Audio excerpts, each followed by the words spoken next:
Pick the Nintendo Shack and pray. Frederick from Fire Emblem Awakening says, yo.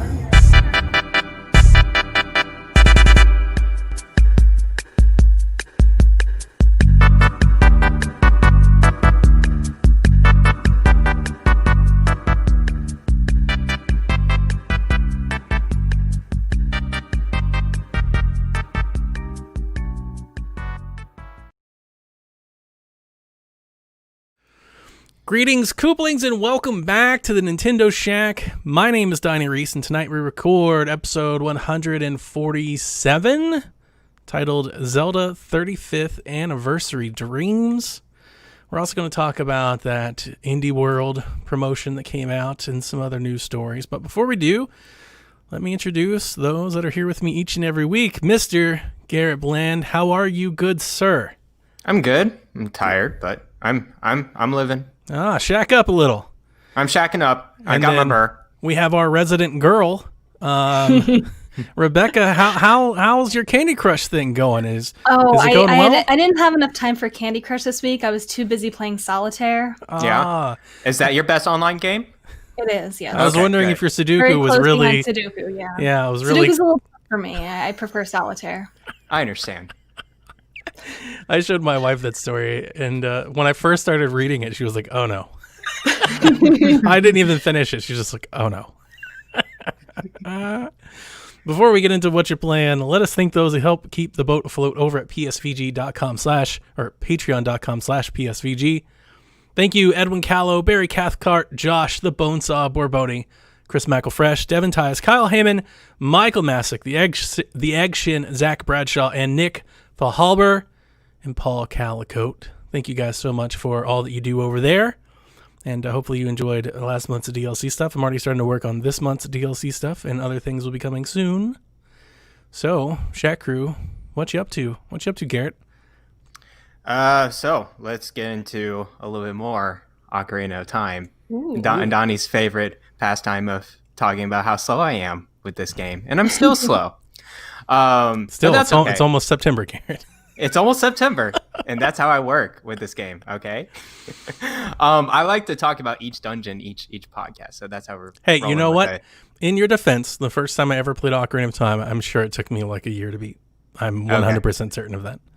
Especially, like, without the internet, too. Yeah, exactly. When I was doing it the first time, it took me forever to beat. I had no idea what I was doing, where I was going. I'm sure I was in just random towns I wasn't even supposed to be in at any point in time, so... That makes sense. So I did. I got stuck as I was last time we talked about. I got stuck in the Shadow Temple. Correct. So I was like, okay, let's go back. I have no clue what I'm doing. So I'm like, okay, I'm kind of tired of this. Let's look up a guide. Let's just see what's the next thing I gotta do to this to make sure I get the mini dungeon. And I was like, okay, I gotta get the Song of Storms. And I'm like, what is this song? Coming out of freaking nowhere. It's like, yeah, you got to go to the guy with the accordion or whatever, with the little bell out, and you got to bring up the ocarina in front of him. I'm like, who knows how to do that? Does someone tell you that? Like, I just don't remember, like, ever hearing about that part. It's the beauty of... Maybe I'm a dumb I think there's dialogue when you're a child that hints at it. It's like you have to teach it to him as a child so that he teaches it to you as an adult so that you can go back when you're a child. It's like... That's actually a different song. The Scarecrow song. A few of them that are like that. You're right, Garrett. I was just going to say the beauty of discovery in video games. I mean, I think that's just the issue there is I love that. I love discoverability. And I would imagine somebody that's played Skyrim like you do too. And that's a big reason why I love Breath of the Wild, which I know we're going to talk about a little bit later, so I'll save that. Mm-hmm. But I just love finding new things and just what's hidden under this rock. What happens if I talk to that person? I don't like it when nothing happens. And I don't like if something happens all the time. There's a balance. Yeah, there's certainly a balance. I just thought it was a little random, and I'm sure, like, when you played it back then, I'm sure, like, a friend told you, or you just came up to it, like, I don't know. Some of my fondest memories of Ocarina of Time are exploring things that were absolutely not true and didn't happen at all, but somebody told me it did. Like, I think somebody told me that you could take, like, the Skull Kid's mask if you were like fast enough. Oh, really? I think I spent an entire day like trying to do that. Oh my gosh. And I think like there was a trade sequence that I tried finding that wasn't a thing. It's just, Schoolyard talk, I was all about it back in the day. Yeah, for sure. So I learned the Storm song, a Song of Storms, and then I got some extra things that the guy told me to do. So I just went ahead and do that. It was just a couple extra heart pieces. I was like, okay, this is kind of cool. And it's like, all right, let's hit the mini dungeon, bottom of the well. That's the mini dungeon. The creepiest thing ever, right? Yeah, it's pretty creepy and it's annoying. That's an annoying dungeon because you just fall all the time. And then I figure out where I needed to go. I still fall because I just didn't know where the platform was, where to drop. It was just invisible all the time. But I finally got through that. I hate the mini bosses in there too because you just pause all the time. It's the one with the arms that I was gonna say like the hand. Yeah. there's hands and then the central piece guy that pops up out of the ground and you just freeze. And I'm like, I'm sure I would have been freaked out as a child if I ever saw that. And Nightmare fuel. I would probably stop playing the game if I was a kid. But it was I got through it. I got the lens of truth. That's what we needed to go back to the Shadow Temple. And so I did. I went back to the Shadow Temple. And that one was annoying too. That was one of my least like dungeons in my this least game. favorite. Yeah. Really? Ooh. Yeah, I could totally get that. Yep. It's so random. It's very close cornered. There's just rooms that are so it's just you needed the lens of truth to really get through it, and I just didn't know that was the case. That's why we were smiling. Yeah, you're just like, oh, you didn't get that yet. Like he has no idea. You actually can do the last 2 dungeons in either order, so you're going to need the lens of truth for the next part too. Sweet, awesome. Well, I'm glad I have that. Sweet. Great. So it was a very long route to get to the end. I don't know if you guys knew, but I was able to find a shortcut. I feel like I know that. Yeah. Is it, I think, okay, so when you said that, I think, is it like a shortcut to the end boss, like after you've already been there? So like if you die, it doesn't take you as long to get back to the boss's chamber? No, not the boss's chamber. It's like before the boat ride. And so there's a boat ride to the boss. There's boss's chamber, but you have to get the boss key first with the full rooms with the arms or whatever. Before that boat ride, there is a hidden like bottom platform that takes you to the second floor and the top floor or whatever. And I'm like, I've been in this room. I'm like, are you serious? I could have skipped a lot of stuff and just go through that. That was just kind of weird. But the boss was pretty easy. I think that was one of the easier bosses I've beaten. You just need the lens of truth and like get those hands out of the way and just beat the eye out and you were good to go. So beat that. Off to the new what's the next dungeon? The Heaven Temple or whatever. Do you want us to tell you? No, I'm going there. I'm in Gerudo Valley right now, I think. You got another mini dungeon before you do that. Okay, sounds good. I'm still going through it. The ending's worth it. The ending's worth it. I think so. It's one of my favorite ending sequence battles of a Zelda game. Mm-hmm. I think. Mm-hmm. If I remember correctly, I think so. Yeah. Gotcha. Better than Breath of the Wild. Really? Okay. By far. Yeah. Yes. Breath of the Wild's one of the worst final endings of a Zelda game. I guess I just don't remember much about that ending either. Because it's not very memorable. So next game I played very recently that we're going to be talking about too, Spiritfarer on PC for Games Pass, but it is on Switch, of course, a couple days ago. So basically, this game is really adorable. That's like kind of the first pop into this game. It's a 2D. You're in control of this character called Stella, as a girl, and she is now the position of a Spiritfarer.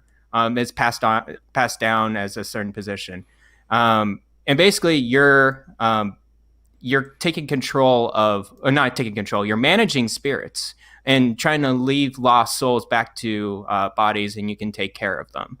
So it's a lot of themes around death and remembrance, and like, but it's not all that sad at all. Like the dialogue's kind of funny, and it's it breaks the fourth wall a lot.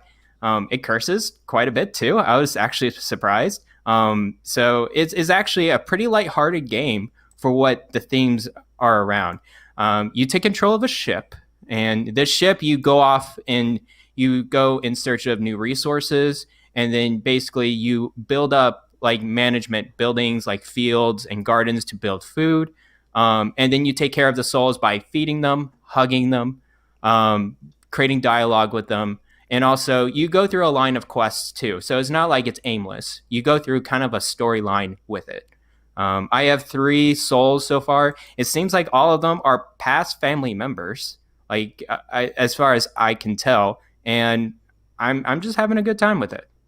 It's just a really gorgeous game, and I'll probably it seems like a very light game. So it's not going to be too into the crafting, too into the buildings.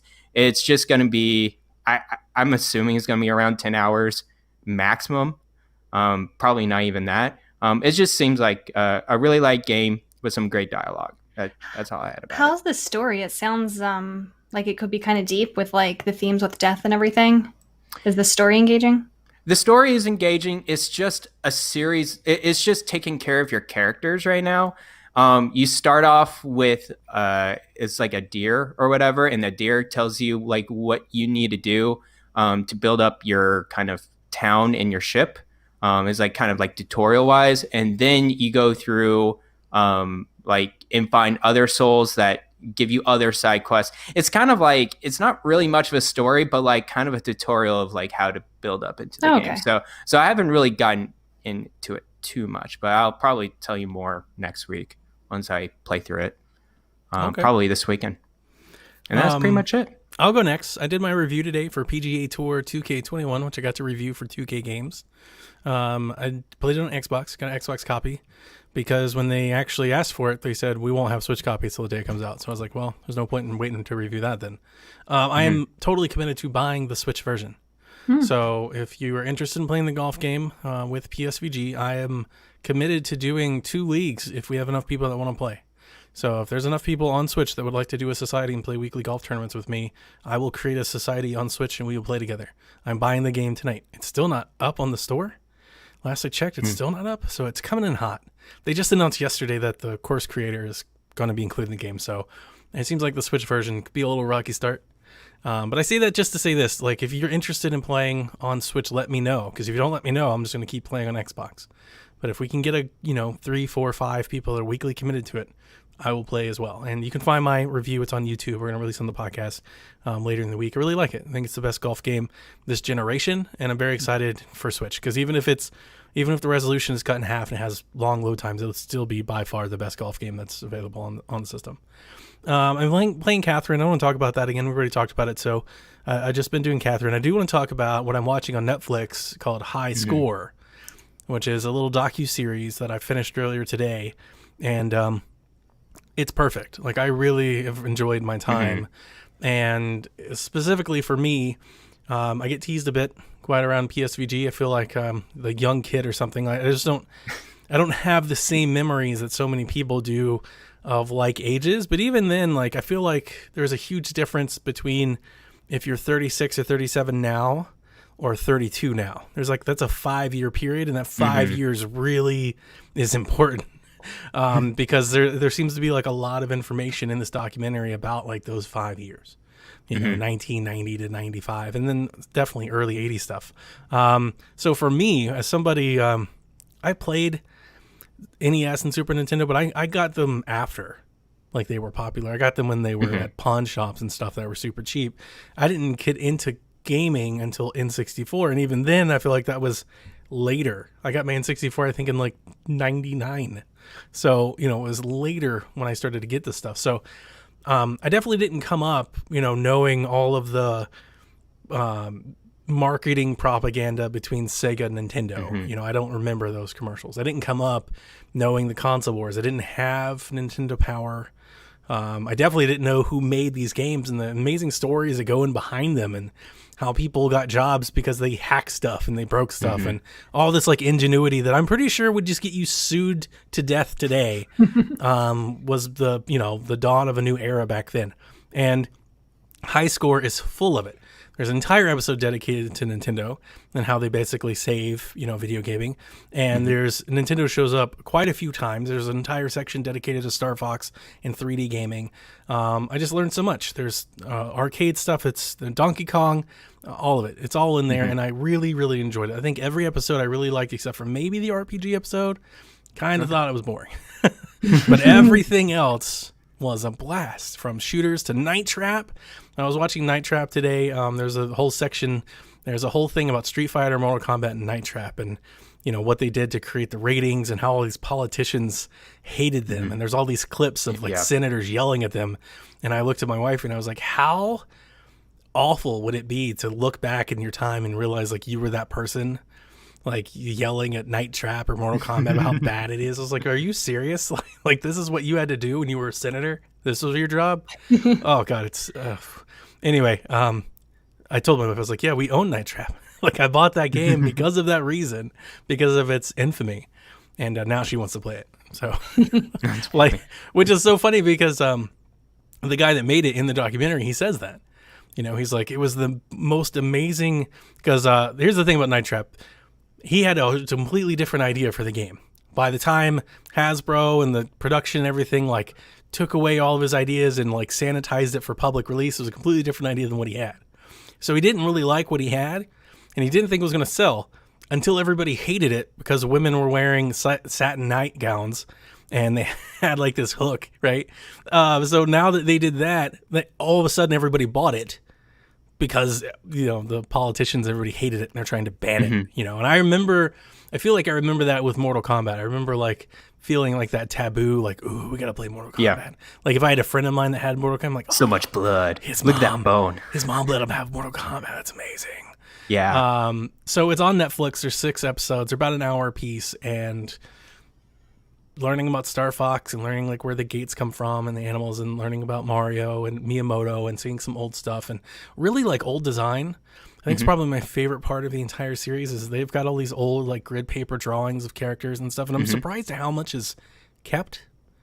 Like we talked about that with the Nintendo leaks and stuff a couple weeks ago. Like these creators, they have the one creator that did all the Donkey Kong like bits, like sounds.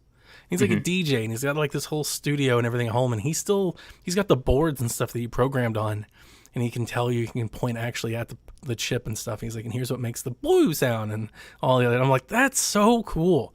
There's so much history there. So I'm really glad they made it, and it's really fun, and it's very entertaining. They have all these, so they'll have like a documentary where you actually meet, like looking at someone talk to you about the 1990 Nintendo World Championships or something, and then they'll go into like this 8-bit era cartoon animation where they basically play out what's happening as it's like an 8-bit NES game. And if you're from that era, which is what I've been talking about in our Discord all week, if you're one of those folks that have made fun of me for not knowing what the hell Smash TV is, and I still don't. I still don't. And look, I'm sorry. I didn't grow up that way, so I don't have it. Or you know what? A better one is like Romero and Cormac. I didn't know who they were by name. Right, I know Doom and Wolfenstein, and I've played them, and I love those franchises. Still didn't know the creation of it. I didn't know how they did it. I didn't know they did it on floppy disks, and they gave like a free part of it away, and like I didn't know any of that. I didn't have a computer until I think 2001. So I just didn't have it. Just learning about that stuff was really cool, and it has me excited for seeing some of the stuff that's coming from them. Romero's releasing Empire of Sin. Hopefully, I haven't heard until yet. I'm hoping we get to play it this year, come to Switch. So. It's exciting. I saw the first episode, the one about the arcades. Yeah. I was just going to say, I started watching it too. I'm up to the 2nd episode. And just like you, Johnny, I didn't live through all this stuff. And some of it I knew, some of it I am learning a lot from watching these. I think probably one of the most surprising things that I didn't know, they went into this story about the man who created the individual game cartridges. Yeah. And this is somebody who you don't know his name, but it made such a huge impact on how we play games today. Imagine if it hadn't gone in that route, you know, what we could have been doing today, who knows? But they touched on a lot of interesting things like that. They went into the Nintendo Power magazines and how that was created. And I have a stack of those. Sean Capri gave me a stack of them, and I have them here, and Jack looks at them and stuff, and I was really happy to have them, but I didn't grow up with them. I couldn't afford magazine subscriptions and stuff like that. So, I really like it. And, shame on me for being a video game fan, who's such an enthusiast about this, hobby, for not going back and learning. But without going through like Wikipedia, and there's a lot of stuff, it's like I don't know where to look. But like when they come out in entertaining packages, like I have read Console Wars and I've watched this, and I would love more stories like this. I hope they keep it up, because I'll watch all of this stuff. Like if you can give this to me in a format, I'll watch this forever. And with all the books and Blood, Sweat, and Pixels, and there's like a sequel coming out soon, I'll read that too. Yeah. So I really, really like it. I can't recommend it anymore. I think it's a fantastic package with a lot of high production value to keep it entertaining. It's a lot of fun. Yeah. Becca? Yeah, so I was watching that as well. I'm only on episode 2, but I am interested in watching the rest of it, and I hope they do renew it for additional seasons, because I think there's still a lot of other topics that they could dive into. As for games, last week I didn't get a chance to say that I have beat Super Mario RPG. It was good, and I think good, like everything about it was good. A lot of people, as I was playing it on stream, came in to say that this is their favorite game ever, and I didn't feel like it could be my favorite game ever, but I don't mean that like I don't think any of it was bad. Just comparing it to some of the other RPGs that I've been playing this year from around that same time, it didn't, to me, do anything new or extraordinary or different. There were a couple things that I wish it went into even a little bit more. Like I passed the fact that the combat was simple, that all of that was fine. I wish the one thing that I really wanted to get out of playing the game was to see why everybody wants Geno for Smash. Coming out of it, I don't know why people want him for Smash that much. Design-wise, he's a super interesting character. He has some cool fighting moves. They never really went into his story as much as I thought that they would. There's another character, Mallow, who got like an entire backstory, an entire character arc, and that got wrapped up, and Mallow's an interesting character. They never really did that with Geno. I was expecting, by the time I got to the end, I'm like, okay, wait, we're not going to now Geno's homeland. We're not finding out about the whole purpose with him. Watch out. You could have Nintendo Twitter don't like that. They don't like that opinion. You could write him out of the entire game and just give I feel like the only reason why he was in the game was to give some reason for why you're collecting stars in the first place. And it seemed like there was never a resolution on why that is. Like, why was he the reason why? Cool character, but I just think there's a lot of potential there that didn't get used. I never wanted Geno for Smash. So, nothing against some people that do. I just think there's I did enjoy a lot of other characters. Good music, good enemies, good bosses, good characters. But I think good is the only way that I can really describe it. Not bad. I don't want people to think I'm hating on Super Mario RPG. I liked it a lot. Now you think like you're playing current games now? Is that why you think like it's just middling to you, or it's just a good game to you, not your favorite game? No, because I'm comparing it to the other Super Nintendo RPGs that I've played this year for the first time. Comparing it to Earthbound and Chrono Trigger doesn't even come close to either of them. Well, there you go. And now I moved on to playing another 90s RPG, Secret of Mana, which is a game that I wanted to play since I played Chrono Trigger earlier this year. A lot of people told me that I would enjoy this one if I was enjoying Chrono Trigger. It is a little bit different because it's not turn-based, so finally I'm taking a little bit break from all of that turn-based combat. So I was thinking maybe I would like it a lot more because it is more action-based. It reminds me a little bit more of A Link to the Past in that regard. But there's still RPG elements like leveling up, magic, things like that. I feel like it's not quite as polished as some of these other games. There are some mechanics that are frustrating me. Sometimes the characters get stuck when they're following me. A couple little things that just I feel like annoy me because of the age, but those are all minor things. This is easily the most beautiful Super Nintendo game I've ever seen. Bright colors, beautiful detail in the pixel art, beautiful music, interesting characters and stories so far. So it seems engaging. I think I'm really going to like this one. Chat says, Rebecca, the JRPG expert. Move over, Garrett. You watch it. I'm coming. I'm not opposed to it. I haven't played these games, so no. It's not so much the RPGs that I'm on a streak for. It's more of I think I'm on a Super Nintendo streak. That's a good streak to get on. Yeah, a lot of these games that I missed growing up, but it's so many classics. People keep saying that they're jealous that I'm playing these games for the first time. I don't care that there's not new releases this year that I'm interested in. I'm playing all these new games for the first time. They feel new and they hold up today. So can't wait for her to play Mario. Moving on, this week in Nintendo hosted a little Indie World event that we had. What day was it? Yesterday? Tuesday. Tuesday. I don't remember anymore. All right, so we've got Hades, which is very exciting. I did not see this coming. I didn't think it would happen, actually, because of their history, I think, with PlayStation quite a bit. I thought it would go there first. It's on PC, but it is a timed exclusive release on Switch this fall. So no games on Switch. Look forward for Hades. It's going to be a great game.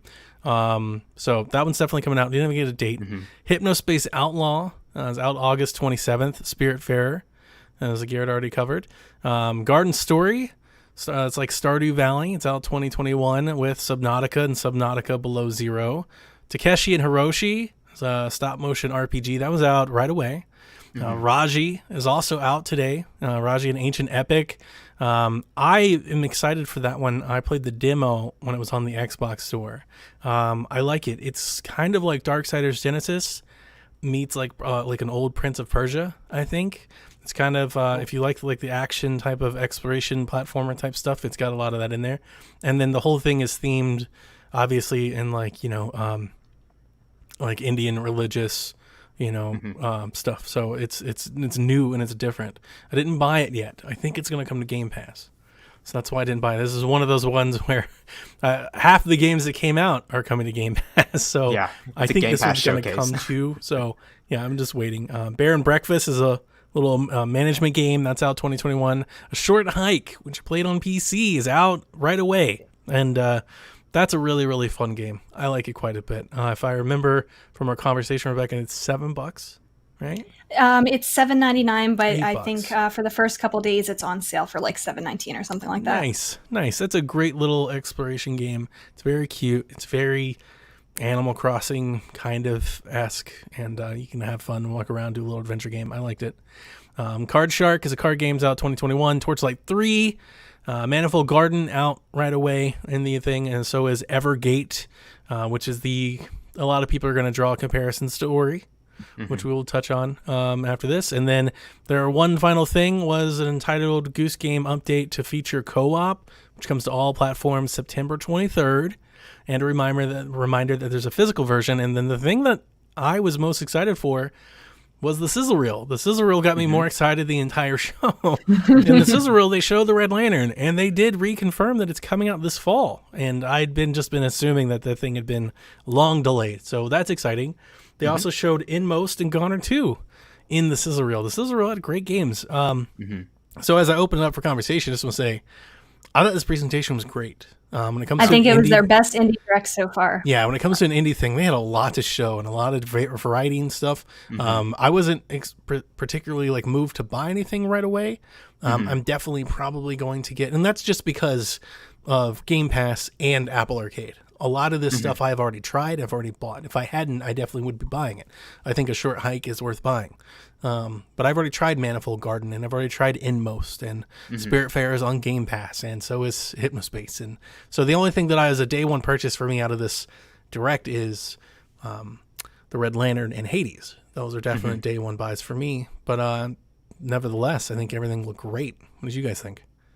Yeah, every game seemed to serve a specific audience. Like I was going through, it's like, okay, there's at least 3 games I'm going to put interest in, but they didn't have a tactical RPG. What is wrong with It's not like you have a lack of options. You're right. I could go a little while without them announcing 3 or 4 at a time. It feels like the last 2 years, everything they've announced has had one of them in there. Yeah, you're probably right. For sure, Hades, I have it on PC. I played it, like the preview. It is a fantastic Supergiant game. Just remember, it's a roguelite. All right? If you like roguelites, you're going to like this game. And if you don't like roguelite, you're going to play for a couple hours and think it's a good game and just probably drop it. I'm going to buy it anyway. Okay, good. I love those devs to death, man. Yeah. They do such a great job with their games. And they have Transistor and Bastion on sale for Switch. Please get them. I wish we could. We said it in the chat the day it came out, but I wish we could gift stuff. I would buy people copies of the game, not even just people, just random codes. I would just put on Twitter. I would just propagate the game if I could, because Bastion's like $250. It's insane for how good that game is on Switch, no less. Even if you've played it before, it's still great just to have on your Switch, to have the option to play it on the go. One day in the future, it's worth $2. Jeez. Yeah. So. What do you think, Rebecca? I am interested in a lot of the games here. I might double dip on a short hike. I cannot express enough how much of a wholesome game that is. It's short, it's quick, it's it's more of an experience, I think, than a game. I think if you're ever looking for something that you want to play for a couple hours to put you in a really good mood, get a short hike. Yeah. It is guaranteed to put a smile on your face. I won't spoil what happens at the end, but it's really the end that makes you feel like, okay, this was a satisfying journey. I'm also interested in the Red Lantern. I will get that day one when it comes out in the fall. The other ones that I don't know if I'll get them day one, but that kind of pique my interest a little bit are Garden Story, because it looks so much like Stardew Valley, and I think that's a game that I know I would enjoy playing. And then something. Do you think girls would like that one? Mm-hmm. Not women, though. But female, they have to be online. Right? Females. I don't know why you do this to me. I loved it. You were hot under the collar, man. For good reason. I'm not making fun of you. I'm having fun of the situation, but for good reason. What a terrible approach. Like, what a terrible way to. Like, I read the first sentence of that, and my wife was like, "What?" Your wife's not even like a gamer like we are, and even she sees it. She was like, "Girls, not women." What? And I can only sympathize with you, because I think it's so ridiculous to try, and I get the idea. We're going to try to, that's the weird thing. It's the principle of the article I didn't actually hate. It's like, hey, let's recommend some games for this segment of the population that might be underrepresented. Like, you may not have a lot of recommendations and stuff like that. But then I thought about it. I was like, I would hate for anybody to recommend games to me because I'm a dude. It's like, have you seen the games that I play? They're so weird and random. Like, nobody would hit that. There'd be no like, hey guys, Fire Emblem, Ori, PGA Tour, Doom. Like, that's not going to make a list for anybody. Those are my personal preferences. And it's obvious it was meant for casual gamers, and it was written under the guise of, okay, this is for women. But I just don't know why E3 retweeted it. Like, it was seriously obviously it was pandering, though. Even in its core, it was still like pandering in the worst ways. So I'm with you. I like how angry you were, but yes, I definitely was not going to let the opportunity to go by. Not to tease a little. I don't normally go off, but I went off. I liked it. Anyway. She had edge. Anyway, the only other game that really piqued my interest a little bit, which is not really my type of game, but Subnautica. Subnautica Below Zero. I'm really not about those type of like open world survival management type games, but the Below Zero Arctic one looks really pretty. I think that depending on the price, how well it does, I don't know, on the Switch, maybe somewhere down the line if I'm ever looking for something like that to play. It looked interesting to me. Yeah. So good little indie world recap. I did want to touch on Oceanhorn 2 in the comments that I made a couple weeks ago.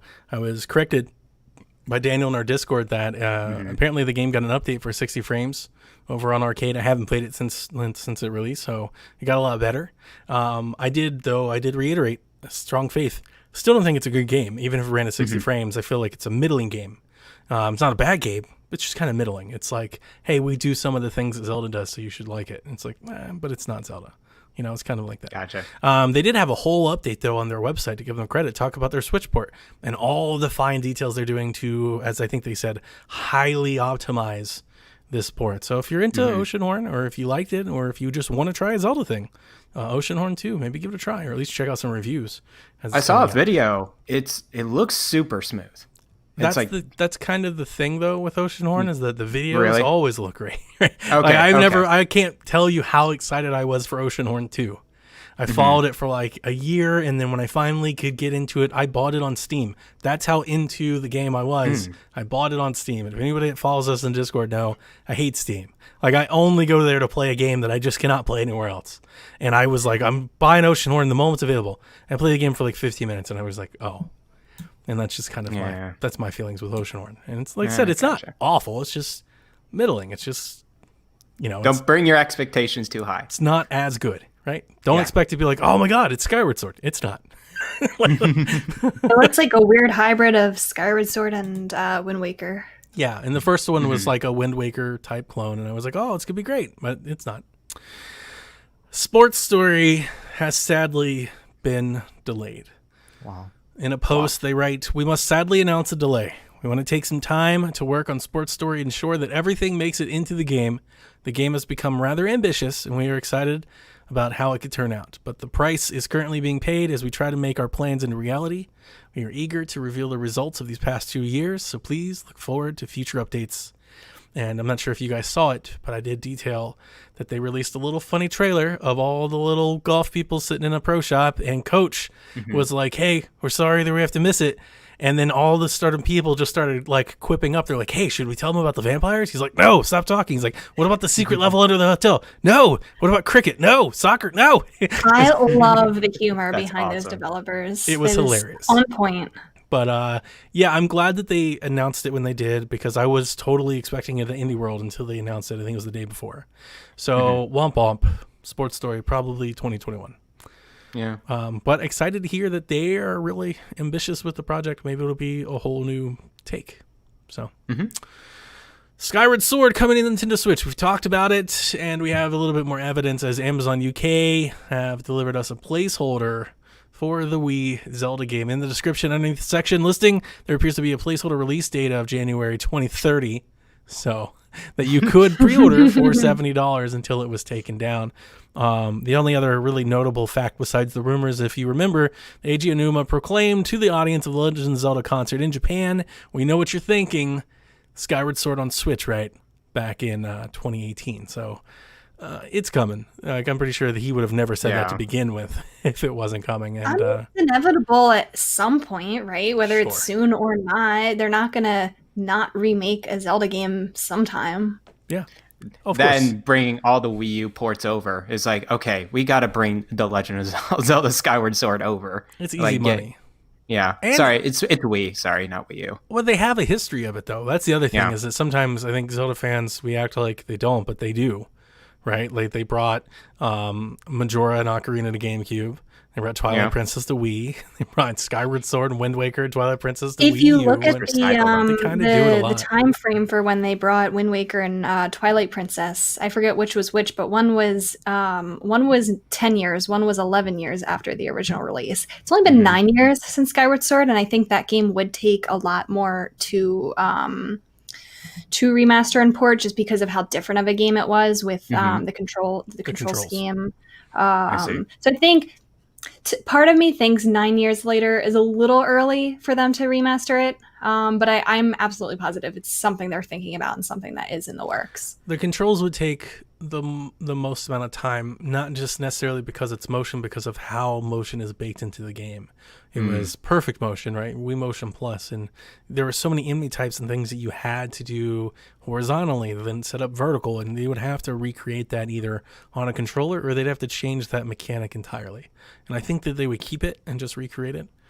Tony, I would think they would have a pro controller control scheme with it, though, right? I've heard people saying that the game is emulated on what is it, Dolphin? Dolphin. Yeah. Dolphin. That they use the right control stick to do the sword, like you push a button and then you use the other control stick, which to me sounds like a really awful experience to play that. That sounds horrible. Just because of how many specific puzzles there are. Like it's like Donnie said, is people who are saying that they want, and I want traditional controls for this game too. I think that the motion is a really big barrier, especially for accessibility reasons. But thinking about it logically, that is going to be a big project for them to they have to remake it, that game for traditional controls. I want it to, but I don't know how realistic that is to make it a good experience. We got Switch Lite as well, so like people are not going to have probably Joy-Cons out the gate sometimes when we need motion control. And I think it's an experiment that they learned with Twilight Princess that, although I do think it was cool, I like Skyward Sword. I think it was cool what they did with it. I just don't think that's the way that many people prefer to play a game. And I think Nintendo learned that lesson. I think the Switch is evidence that they learned that lesson by far. So I don't think they would want to do it either. Like I would hope that maybe they'd keep the option, but I think if they're going to, I would hope that if they're going to actually redo Skyward Sword, they're going to redo it correctly and give you a proper control scheme. I would hope, just to maximize the people that would play it. Because if they don't, I think there's a lot of people that wouldn't replay it, and I'd probably be one of them. And I love Zelda. It's my favorite franchise. But if it was motion controls based, I probably would skip it. I have it on Wii U. You know, it would have to be jaw-droppingly different visually, and I don't think the Switch is capable of that. So, but I do hope they redo it, and I'd be really excited for it because I think it would, it'd be great. I mean, both of you have listened to Shaq, so you guys know, like, I don't share the same love for Skyward Sword that Kara does. Caroline loves this freaking game. It's like her game. I don't.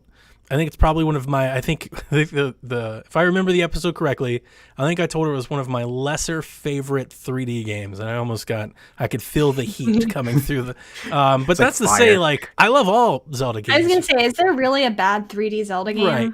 I mean, I like one Skyward Sword way better than Majora's Mask. So, you know, in that regard, way better. But you're gonna have some Zelda fans after you.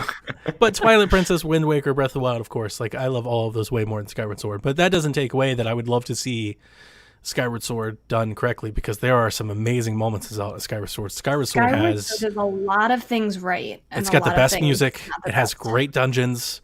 Dungeons are the best. Yeah, so it does a lot of things that are really good. And if they really remade it and they gave it the full remake that I think it deserves, that art style, by the way, was tremendous on Wii. I remember the day I got my gold Wiimote and brought it home and put it on the Wii, and I was like, this is crazy. Like, the Wii games don't look this good.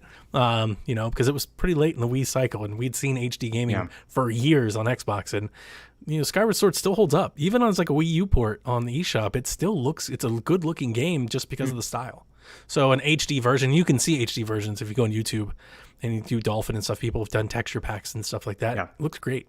So I would like to see it back. I don't think I think my biggest issue with Skyward Sword is I don't think the flying is as fun or as captivating as the sailing. It's like I could see them, but it's not. Yeah. I could see them giving that a little bit of a quality of life treatment, the same way that they gave the quick sail in Wind Waker to make it just a better experience. You know, better controls for it. Maybe flying faster, waypoints. Maybe you just zoom to where you want to go. Yep, I agree. Tony W. wants to know, what Zelda game would you most want to see remade and why? And he postulates Zelda 2 remake, but he knows that he's in the minority. Rebecca? I can't help but still want the Skyward Sword remake. I know a lot of the things that we just talked about are good reasons why people don't want it remade. I did really like it. And, you know, I didn't have as much of a problem with the motion control as other people did. I think this game could benefit from a remake more than probably any other Zelda game that hasn't been remade so far. So that true. I know that's kind of a boring answer, but I think that's my pick. I'm going to go with Ocarina of Time. And it's only because I think you're right. Skyward Sword, I think, has the most to gain from a remake. But Ocarina of Time, I think, might be the most deserving, and that's only because of this special pedestal that I put it kind of in gaming. For all the things you guys have heard me gush over Mario 64, it's that with Ocarina of Time. What Ocarina of Time did for Zelda, I think, should be preserved forever. And I would love to see like a Link Between Worlds take on Ocarina, where so much of when I was playing Link Between Worlds is like, it's just Link to the past, but it's different, right? But it's not. I would love to see them do Ocarina of Time with a new story. But it is Ocarina of Time, but it's different. I think they switch it up a bit.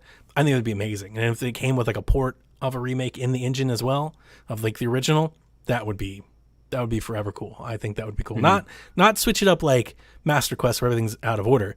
Literally just kind of do a different story in the entire same map and universe. Where the world is the same. You have all the characters. Everything's where you expect it to be, but it's totally different. New villain, new everything. I think that would be amazing.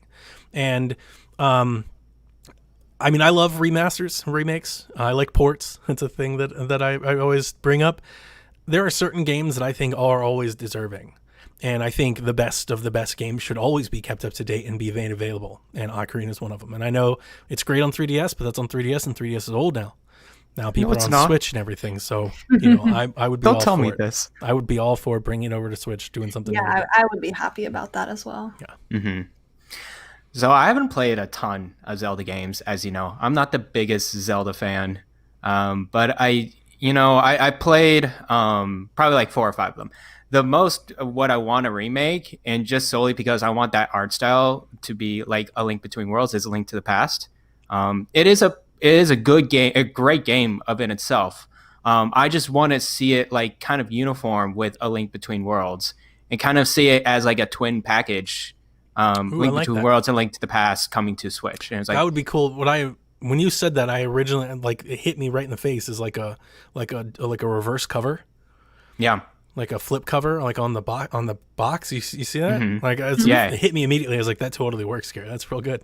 Yeah. So I think that would be super cool. I'm trying to think of any other Zelda games I played that needs a remake. I played the DS games, the Phantom Hourglass and Spirit Tracks. Popular I don't remember. Candidates. Yeah, those could use remakes for sure. Yeah, they could, I guess so. It's been a while since I've played them. Did it had a lot of touchscene related things with that game? Okay, moved with the touchscreen. Yeah, the whole thing style based. Yeah. Sorry, guys, I just don't remember much. No, those dungeons. Those are forgettable games. The Spirit Tracks dungeons are kind of a pain. Yeah. Okay. With the stylus and everything, I wouldn't want to play them again. And I don't think they work without the other ones. The only thing that I like about them is that they continued on Wind Waker, which is something that I would. But what if they remade it to be more modern with like regular controls? I mean, I feel like it's easier to switch touch controls to traditional controls than it is from Skyward Sword's motion controls to traditional controls. Maybe. Yeah. Kind of similar to like, Pikmin that had touchscreen controls. Yeah. They're porting it over there. So yeah, that's my answer. Link to the Past. Package it with Link Between Worlds. It was all $1 million idea. Then the coup de grace that I wanted to talk about with this topic was, what would we like to do in a 35th anniversary for Zelda? So we talked a little bit about it with Grub, right? We basically just mentioned, like, is it possible? Could we have the possibility of a 35th anniversary? And, when the Mario rumors leaked, Rebecca was quick to point out that we don't normally get anniversary celebrations from Nintendo. So I don't want to get people hopeful. But all those trademarks did come out, and just like they did for Mario. So if there was ever a possibility of them doing one, now is it. So let's say we get this Mario All-Stars 3D World, whatever, and we turn our attention towards 2021, and they start saying, like, hey, we're going to celebrate the 35th anniversary of Zelda. What does that mean? Ooh. Didn't Skyward Sword come out for the 25th Sounds right. anniversary? Yep. And that's why you got the gold controller and the big box. I still have those. Those are one thing. Like I said, I never got rid of my Zelda games. I still have the big box, and I got the Wiimote and everything. My son loves playing. That's the thing that Caroline would hate to hear is we play with the Wiimote. We take it out. We actually use it. But yeah, that was it.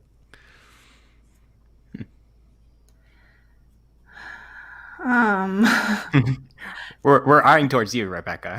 I know. I don't know. I do you want me to come up with my dream collection or just? I mean, I want Breath of the Wild 2 to come out. So, okay, that's a good place to start, because here's the thing. You could do a 35th anniversary of celebration of Zelda, and I feel like if you're going to do that and make a big deal out of it, I want to say that means that Breath of the Wild has to be out, but at the same time, I could also see you saying, we're going to do this because Breath of the Wild isn't going to be out. Like, I could see both of those things being true, so I don't know which way. Here's the thing. If Breath of the Wild 2 isn't next year, then I would be really happy that they were doing 35th anniversary of Zelda to kind of make up for it while we wait. That would be fantastic. I have an answer. I think we talked about this in the Discord recently. I want my Zelda Dungeon Maker game. Okay. There we go. The same thing as Super Mario Maker, but a Zelda Dungeon, and have it include the original Zelda 1, the original Zelda 1 style, A Link to the Past style, the new Link's Awakening style. Link's Awakening, yeah. Minish Cap, and A Link Between Worlds style. All top down, very simple with assets for people to make. You don't have to worry about the 3D environments. I've seen people talk about like shrine makers or whatever. I think that's too complex for the average person to make. So keep it all top down. Just keep it limited to dungeons. You can choose, which starting items you have, what treasure chests and items you get throughout the dungeon, and then stick one of the bosses at the end from whatever that game styles bosses are, and you could do a lot of, I think, crazy things with it, the way that people have done with Super Mario Maker. You could make them more puzzle based, you can make them more action based. I know that we did see, every time I bring this up, people jump down my throat saying, okay, but we have the Dungeon Maker in Link's Awakening. But it's not. It's really not. For one, it's only the rooms that you can piece together of already existing rooms from the dungeons in that game. So you're not really creating your own rooms. You're not putting your own things in it. So it's just stitching together rooms, that are already in the game. They have no flow. Second of all, you can't really create anything yourself. There's only so many connections that you could do. The second thing is you can't share them. You can save them to an amiibo and give it to your friend, and then they can play so it. Weird. But if anyone's done that, please tell me, because I don't think anybody's done that. It's not not in the year of COVID, that's for sure. No. So anybody who tells me I'm gonna mail you an amiibo. Mail me an amiibo. Like, that's here's the dungeon. Do it. And then I'll be able to play your Zelda Dungeon Maker game that you just pieced together already existing rooms. It's nothing that you created. Right. So no, I think that might have been them testing the water for what a Zelda Dungeon Maker could be. Absolutely was. So I really do think that this is something that they will do someday, and this is my dream game, and I would put more hours into this than any other game. Like, I feel so passionately about this game existing. That's my dream Zelda 35th anniversary, a Zelda Dungeon Maker, like Super Mario Maker. Okay. I can keep talking, but I'll stop. Yeah, before Donnie gets into this, I'm gonna rain on that parade a little. Yeah, I'm gonna fully support this idea. Okay. Because I think the way I think and what I want to create levels is like Zelda, 2D Zelda. I want to make a puzzle, whereas I don't really care for platformers as much. So Mario Maker, to me, it doesn't really interest me that much, putting different types of enemies or blocks or how to bring the Mario character over. I want other people to challenge me with that. I don't really care about creating levels, but like creating puzzles that are pretty tricky and like very like elaborate or innovative, I think people can be very creative with Zelda dungeons. And I know Mario gets their crazy levels. There will always be trash levels. I know that's going to be Donnie's argument that people aren't That's not my argument at all. Okay, that's an argument that I've heard. But for every trash level, there's also good levels. Yeah, and you have your ratings and everything. So I don't know. I just think the way I think, I would really like. All right, I'm going to start with Garrett. Garrett, you need to play Mario Maker. Because Mario Maker has puzzles, extremely elaborate puzzles, if that's what you're looking for. It's got that in droves. It's really fun. All right. I'm not against the idea. Don't get me wrong. And I think I told you this in the chat. I'm not against the idea. I know that there are people that would like it, and if they made it, I'd be happy for you. That actually might be one of the first new Zelda games that I would just not play. It's just not for me. That's okay. I think that it is. Yeah, it's totally okay. The dungeons of Zelda, I don't want to say like they're my least favorite thing, because that wouldn't be right. It's just I don't play Zelda for dungeons. Like, I've never been like, you know what I want? An endless dungeon that never ends.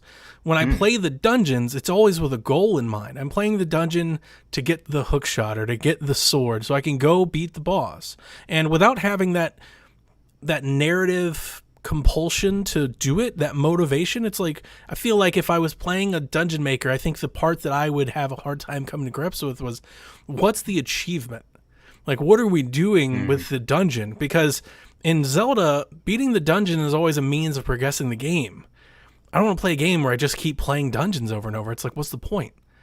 That's kind of where I am with Dungeon Maker. Dungeons are the best part of a Zelda game. I don't ever play Zelda for the story. I don't think the Zelda games that do have a good story, I feel like are okay at best compared to other games. I play Zelda for the dungeons. I think when I think about Zelda games, the games that I love the most in the series, I think about the dungeons that stand out.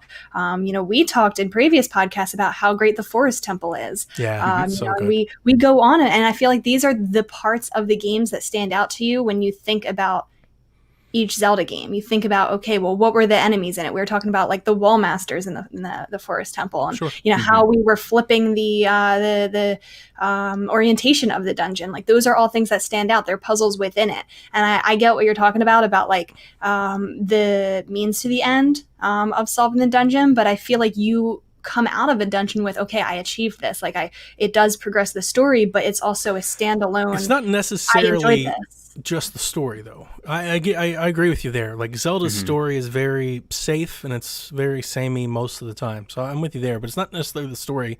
And it goes back to what I was talking about with Garrett with Ocarina. I play Zelda for the discovery and the exploration. I like traversal. I like variety. I like that everything's connected and we have this narrative drive, right? However loose it is, I still have this drive forward. And I feel like if you take that out of Zelda, like, I don't know. And it might just be that I'm not, and I've said this before, I'm not like the 2D Zelda fan that I am the 3D Zelda fan. That might be it.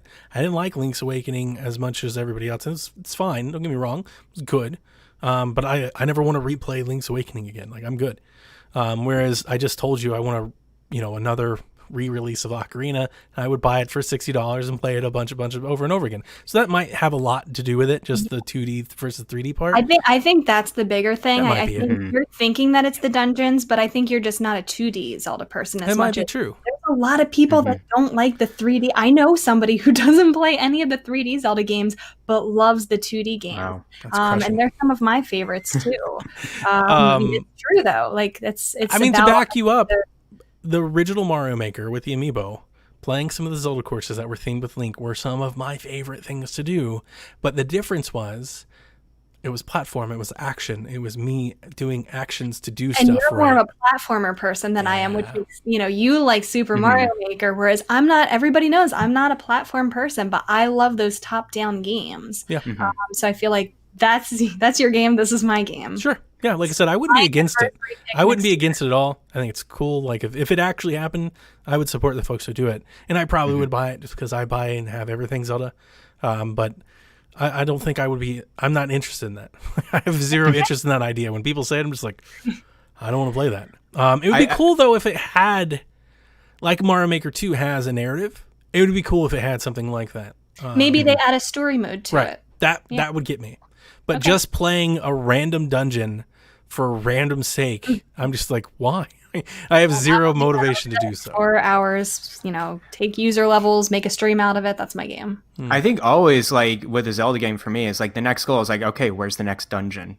Like, that's what I'm doing with Ocarina of Time. It's like, all right, I'm done with the Shadow Temple. Okay, what's the next dungeon? It's like... because Zelda does it best. That's the series that does that concept the best. And that's what interests me a lot too. Like the story, as you said, the story is just fine, and like it's an older game, so it's a bit dated. But like for me, what keeps me interested, like now, like playing it right now, is the dungeons and how creative those puzzles are. And then again, with A Link to the Past, Link Between Worlds, for me, it's like, where are the dungeons? There's a lot of dungeons in there. Oh boy, I'm gonna have a good time. So Soundscape brings up a really good point. He says, if we could play 4 sword styles and custom dungeons, that would get me. If I could play with you, I think I would. Oh, cool. That would be something else. Mode, yeah, for sure. Yeah, because now that's a little extra motivation. I'm playing with friends. Because didn't they add that in Super Mario Maker 2 co-op? Yeah. Oh, that's so cool. Yep. Let's do it. My 35th anniversary plans would be basically what I said, Jeff Grubb. Like, I think you take the Twilight Princess remaster, which looks still incredibly visual, by the way. There are some like bloom lighting and twilight areas in that game that look great even on Wii U. And you take Wind Waker, my favorite Zelda. Like, I love... When I think of Zelda, when I think of Link, I think of Wind Waker Link. Like, that's my quintessential... That's what I think of. So, I love Wind Waker. And you release those as like a collection. I've always said a double pack. I would love a double pack with both of them. I think it'd be great, the HD Zelda double pack. But if they could actually do like an All-Stars, which I don't think they would. I told you guys that with Jeff Grubb. I don't think they would. By the way, thank you guys so much for like doing this with us. I forgot to tell you, like, I know I said it on Twitter, but we had Jeff Grubb on, and it was a freaking awesome show, and it was a blast. Amazing. And he was a pleasure. Thank you guys so much, for joining the show and helping carry it forward. Like, it's been wonderful having you guys. So Wind Waker, Twilight Princess, I think you do a remaster for Link Between Worlds, which I feel better about now that I've played like Link's Awakening. Like when I played Link Between Worlds, I was like, it's Link to the Past. Like I get it, but I don't get like Game of the Year 10 out of 10 get it, right? It's like an Odyssey thing for me. It's like, I get it, it's fun. But then I played Link's Awakening. I was like, oh, Link Between Worlds pretty good. It's better than I think it is. So that would be great. And then I would culminate the year with Breath of the Wild 2. And I think that'd be a great way to celebrate, the celebration 35th anniversary of Zelda. What about you, Garrett? I mean, you guys said it outright. I like more of the Zelda Dungeon Maker, but like if that with Breath of the Wild 2 next year, I think I'll be more than happy. I'm just thinking about what Zelda games I need to play, and I would like to get Wind Waker and Twilight Princess on the Switch. Wind Waker is must have stuff in my opinion. I mean, I do have it on PC, but like if I'm able to buy it, like, I think that feels better to me, like having it on the Switch and like seeing the icon there. I think it's going to be inevitable. Rebecca and I agree. Wind Waker, best combat in series. Oh, okay. I'm so kind of let down that they've never gone back to it. Polished, yeah. I so feel like much fun. So smooth, yeah. You can steal stuff from enemies. You can take stuff out of it. Like it's really good. Oh, and funny memory. I remember playing Wind Waker for 1 hour or so because my grandmother has it. She has the Wii U Wind Waker Special Edition. Yes. And Wind Waker. Your grandma's the coolest grandma in the world. I know, right? And then she didn't care for it because she loved the 2D Zelda games more. Retract previous we statement. have audiences who like the 2D, like Garrett's grandma. Yeah. She's not used to 3D controls too. Yeah, that's like not her mentality. But like it was so weird because I was in college still because I was only staying there for like maybe, I don't know, half a day or something. And then I'd go back to college for like the remainder of the year. And I just forget about Wind Waker. I was like, wait, my grandma has that. Why haven't I played it yet? Yeah, man. I will say I think the HD version of the game is significantly better than the original. I don't always say that, but I think just so many quality of life updates that they added to that game, and the visuals are just the bloom lighting it's everything that you ever wanted it to be. And then when I think of what that game could be on Switch, I point to Hyrule Warriors. If you look at what Hyrule Warriors does on Wii U and then you look at the Switch version side by side, it's so much more vibrant and brighter. And if you took that same approach to even Wind Waker, like you might need sunglasses to play the game. It just has that beach tone like to a T. It makes you feel that like that world that it presents. And the art style still my favorite art style in a Zelda game. Shogun Ganon. I mean, it's so freaking good. When you finally get to the castle and everything's all like monotone and everything, and it's so good. You guys say I freaking love this game. It took Breath of the Wild, and I had to beat Breath of the Wild twice to like really go. It's better than because Wind Waker is my favorite game for 20 years of my life. I love that game. So. Literally Wind Waker alone would be a great year. like just having it again would be fantastic. Tony Hawk could release on Nintendo Switch. It's possible, folks. Activision's recent warehouse demo on for Tony Hawk, which I played last weekend and might be recording a podcast about it next week. There's some hidden hope there for Switch owners. There are vectors and screens for Switch and Joy-Con controls in that demo if you go and do the library. So maybe they're working on it, or not to rain on everybody's parade, but maybe they tried it and it didn't work and they axed it. But either way, right, at some point in time they were thinking about it. So I hope Tony Hawk comes to Switch. I love this game. And talk about documentaries. I watched Pretending You're a Superman, which is a documentary of the game. And it just released this past week. And I've got Chalfie, who's a skater and podcaster, friend of the community. He's coming over to Xbox Empire with me next week. We're going to talk about Tony Hawk because I'm so excited for this game. And I hope it comes to Switch. I'll definitely buy it twice. But Nintendo fans, if you play Tony Hawk on your 64, don't give up hope yet. It might happen. So it's Activision, right? You know, with Spyro and Crash. They follow. They're about a year behind. Yeah. Crash Team Racing. Everything just kind of follows. Exactly. Yeah. It could be good though. It could be good. I tell you, I played the warehouse demo and everything looks and feels right. I mean, it's good. It's very good. Retro got the internet talking about Metroid last week when they posted a job for the lead producer of Metroid Prime 4. Oh boy. All right, there's about 10 open positions at Retro, And just to catch everybody else up, Metroid Prime 4 was announced in 2017 at E3. It was rebooted in January of last year. And yeah, like, I don't know if you can actually extrapolate a whole lot from this. I do, but there are, like, they could have had people just come and go, right? Like, that happens a lot, and this could just be a job, or this could mean what a lot of people are thinking it means. And they do hire, lead. What is the position? Lead producer. They do hire those types of positions, multiple of them. There's not just one of them. They hire them throughout the entire cycle of game development. That's true. I wouldn't take this and worry. To be honest. I think that there's other reasons to worry. I don't think this is necessarily one of them. I think that's fair. That's fair. I'm worried that, like, is retro still? There's a little part of me that worries about that. And then I'm also worried about this game's development, everything that's going on. Like, we talked about it, several podcasts ago, but I don't think this game comes out. Like, if it was 2022, I'd be surprised, to be quite honest. Yeah. Honestly, the good news is, though, I feel like they aren't rushing this. They're not putting out a game that's going to be of low quality. They easily could. This isn't a series that historically sells well. That's true, but that's just not Nintendo. Being a passion project for them. They want to get it right. Yeah. So I think, despite if they're bringing in more people, if they're taking their time with it, to me, that's not bad news. No, that's true. And we haven't really heard. Get it. We haven't heard much heard anything from Retro. Zero. And like normally when I hear a studio's in turmoil, like we would hear something about it. To be fair, we don't really hear anything from Retro January to begin 1st. They've been radio silent on Twitter since January 1st. That posting was breaking their silence. Wow. I don't think we've ever really heard of anything from Retro ever. That's kind of the mystery that people are fond of trying to cover Retro, because they're really kind of quiet. And that's the thing. Retro's like the people that made Metroid Prime, they left. Like, they went to Halo and other things. Like, they're not all there anymore. Maybe some of these job openings are their way of trying to will some of those people back in too. It's another, like, optimistic way of looking at it. But I have no doubt that Retro is capable of making good games. Like, we saw Tropical Freeze, it's a fantastic game. I just don't know if it's going to be the Metroid Prime that we want to remember, because we all have those rose-colored glasses. It could be different, but anyway, keep waiting, like, keep hoping. I think it's going to be a wait. Metroid fans are used to that. That's true. Hey, at least it's still happening. It would have been a lot worse if they were like, "Hey, we're looking for a lead producer for a new platformer." Right? So yeah, it's still happening. So there's that. Give us a Metroid Prime trilogy HD.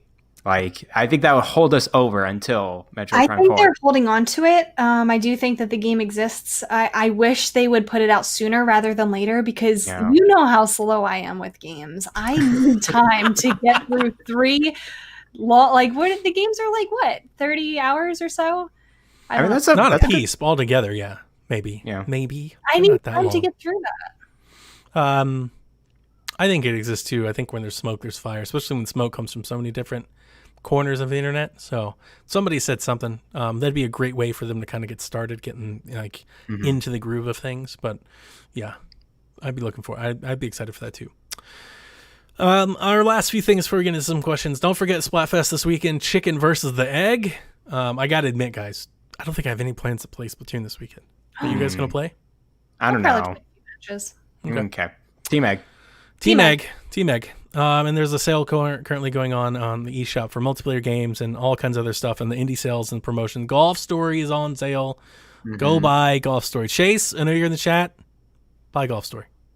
Horizon Chase Turbo, Runner 3, Overwatch, Cuphead, Diablo, Catherine, Divinity Original Sin 2. There's a bunch of stuff. Go check it out.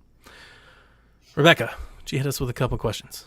We actually have a question from Chase. Wants to know, what game do I start with first as a new Switch player? It sounds like he got Breath of the Wild, Mario Kart 8, Animal Crossing, and Pokemon Shield. What do you suggest he begins with out of those? This is not a question that really deserves that much time. It's Breath of the Wild.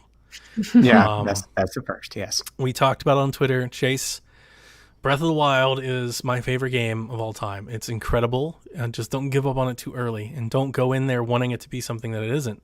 I can't help but feel like so many times when I've heard folks in our communities or detractors talk to me on Twitter, that seems to be kind of the area that I get a lot of people coming at me from.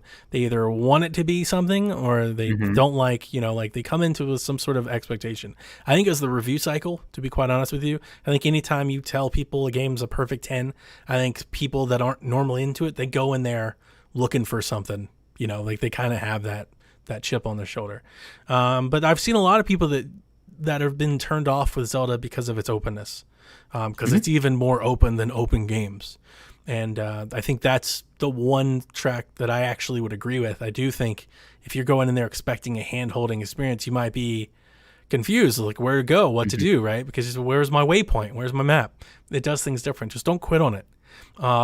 It's not for the story either. The Breath of the Wild story sucks. It's not that good, guys.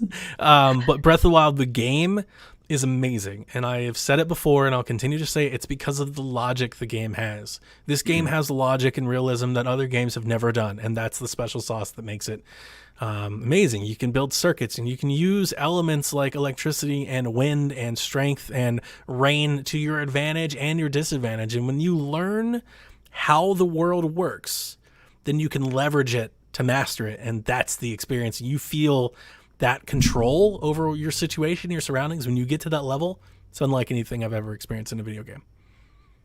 Going on a long time about it for a question we're not spending that much time on. Pretty much. No, I think there's only one answer to this. Play Breath of the Wild first. You can also play that simultaneously with Animal Crossing. Pop in 10 whatever minutes a day. Sure. Hold off on Pokemon Shield until the DLC comes out this fall. Yes. Everyone's going to be playing it again then. So wait until whenever that comes out, October, November for that. And then just play Mario Kart 8 whenever you have somebody to play with. We'll play Mario Kart 8. Yeah. Yeah, I'll welcome Chase on. That's great. Do you have a different answer, Garrett? Or is that that's the answer, right? That's a definitive answer. I definitely agree with that. Bobby wants to know, what's your favorite Joy-Con pairing? I am fond of, I have the green, like you get the green, the double green. I like the green and the purple combo. Ooh, I forgot about the purple. Nice. I like my Animal Crossing, the little pastel blue and green ones, but I also like the two pinks. I have the one pink from the one set and the other pink from the other set. Guys, my Joy-Con pairings are the Hori pads. They're super good. Now they look ugly. Yeah, I was going to say. Don't get me wrong. They're very ugly, but they're very handy. And if you have big hands, I'm telling you guys, it's very, very comfortable. And you don't get drift. So that's a plus. Color wise, I only have gray with gray. I don't care about the colors and pairing and everything like and cosmetics. Like that's a waste of money to me. That's like, why am I doing this? But if I did have a pairing, it would be blue and orange because those were my high school colors, and that's pretty much it. Yeah. Nice. It's a good pairing. It is. I like it. Tilting Windmill wants to know, what's the most disliked game you've ever played? I had to really think about this. So, all right. There are games that I like that I don't like because they're just bad, right? Like golf and the golf. Those games just suck. They're not very good. Dislike is a interesting word because when I hear dislike, I think of like a game that's typically good that people like that you just don't like you dislike it. And I had to think about it too, but once it hit me, I was like, oh yeah, there is a game that is beloved by the world that I really dislike. I don't like it at all. It is Red Dead Redemption 2. I think that game, I hated playing that game. I couldn't uninstall that game fast enough. You can call me a hater because I am. It's insanely slow. It's super slow. To a fault, it's slow. And they pride themselves on it. Even when you like listen to interviews and stuff about it, like they pride them because it's a Western. I guess they try to tie it to the format or whatever. And it's just like, I've seen Westerns and they don't develop this slow. But it's not just the development of the game and its progression. It's also like the animations and the actions and the controls. Like when you press, actions, there's like, I remember when I was talking about it when it came out, it honestly felt like it was delayed. Like you would press the button and there was like a 2-second hitch before it is a delay. Yeah, it's on a delay. Red Dead Redemption 1? I didn't love it, but I liked it, yes. 1 is good. Yeah, I liked it. Yeah. But 2 is just so slow. I agree with you there. It's right? It takes its time. It's very chill. Does. And I think I like it a little bit just because of that, because the pacing is so different than any other game. It's like okay, let's go. Like you press forward, it's like, no, let's just do a little trotter. Let's Yeah, just, like okay, let's have a little get animation before it faster. does the thing that you just set it to do, and I can't stand it. It drives me nuts. And I remember making fun of it when it was announced for Stadia. I was like, well, you won't have to worry about lag or like latency because it's like it's built into the game. That's very, very true. Oh boy. What So- about you, Garrett? So I think of like games that I expect to really, really like, but become severely disappointed in. And there's been a number of those games, including Destiny. But I don't want to say I extremely dislike it. But the one game that I was just like 12 years old and I was obsessed with like Star Wars. So I played the licensed game of Star Wars Episode 3. Revenge of the Sith, and boy, oh boy, was that a bad game!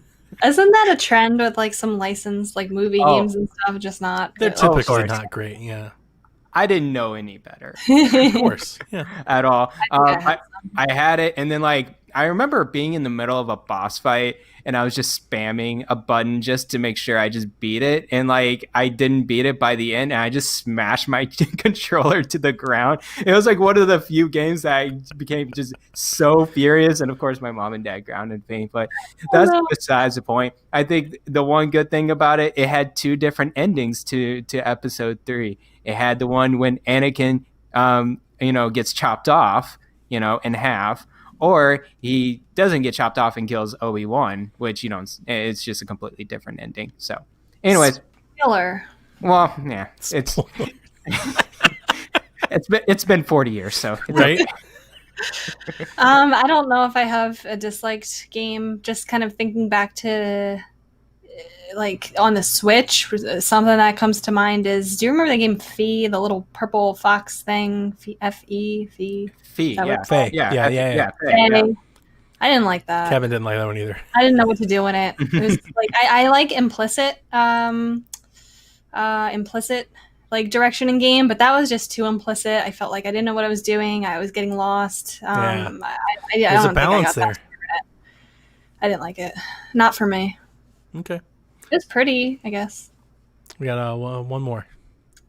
Okay. Oh, there's two here. Carlos wants to know, besides the known Mario and Zelda remasters, Metroid and Breath of the Wild 2, what other game can Nintendo announce in the next Direct that will surprise you? I got one. I want a Fire Emblem remakes of Radiant Dawn and what's the other game on the Awakening. Wii? No, Oh, Awakening. gosh. No, it's on 3DS. Come on. No. There's two, the GameCube and the Wii Fire Emblem games. If they remade those, I would be pleasantly surprised. I think it could happen. It could happen. Because they do Fire Emblem Echoes, which is a remake of the second one, I think. So Yep. That could happen. totally possible. But I would be a very happy person. What about you, Rebecca? I don't know. If we're thinking about what would surprise me, the only thing that like I think really would surprise me is if they did bring back an IP that they haven't touched in over 10, 15 years. All the ones that people keep clamoring for, like F-Zero and all of those other ones. I don't necessarily want them. Like it wouldn't really surprise me in a good way. I don't know. Not necessarily like surprise me, but I want to see them bring WarioWare back to console. I really like the WarioWare games. They're fun. It's all rumor of I them get it. handing that franchise off to an indie studio. Wait, is that what we're talking about? Indie? No. I've seen that rumored a bit. Has that popped up on your guys' radar at all? I I don't was telling think- Kevin that the other day. I've seen that rumored a little bit, kind of like a cadence, letting somebody else do a Wario game, like with mini games and stuff. I don't hate the Okay. idea. I don't hate the Yeah. idea. Maybe. Surprising is the right term because I don't know really if I would be surprised by anything. That's the funny thing that I often bring up with Nintendo is people are like, we don't know what games they're gonna do. It's like, what we do. Even before Jeff Grubb rumored, it's like we know what they're gonna do. It's gonna be Mario, Donkey Kong, Metroid. What a Star Fox, a brand new Star Fox game. And would I be surprised? No. They already Really? surprised That's me. what they That do. When they announced new Pokemon Snap, that surprised me. That because surprised I did me. not That's think true. that was coming back. So That surprised me. You're I right think it there. would have to be something like that, like a game that I don't think they're going to bring back that they do. So I I don't literally know. pop for that. like Same. in person on the couch. I was like, oh, They actually did it. Shudder. Yeah. my son was like, what? It would have to be something like that, like something that I really want that I just kind of wrote off as, yeah, they're never going to do this. I would again. be surprised if I ever saw Earthbound. Like if Earthbound happened in real life, I would be surprised. Like, you know, is this real life, kid? It's like, oh my God, it's really going to happen. Mother 3. Yeah. It would have to be. All right, that's going to do it for us this week on the Nintendo Shack. We thank each and every one of you for checking out in the stream chat. You were lovely tonight. Thank you guys so much, and for all of our listeners, thank you so much. We encourage you to share the show. Let us know what you're doing. Follow us at Shack Life on Twitter. Leave us a review. That helps us get found and discovered, and lets other people find us when they search Nintendo and stuff like that. So if you got a chance just to click some stars for us, we'd love to find it. We should turn that to like a Mario minigame. It's a genius idea. Sure. But that's going to do it. Good night, Kooplings. Bye-bye.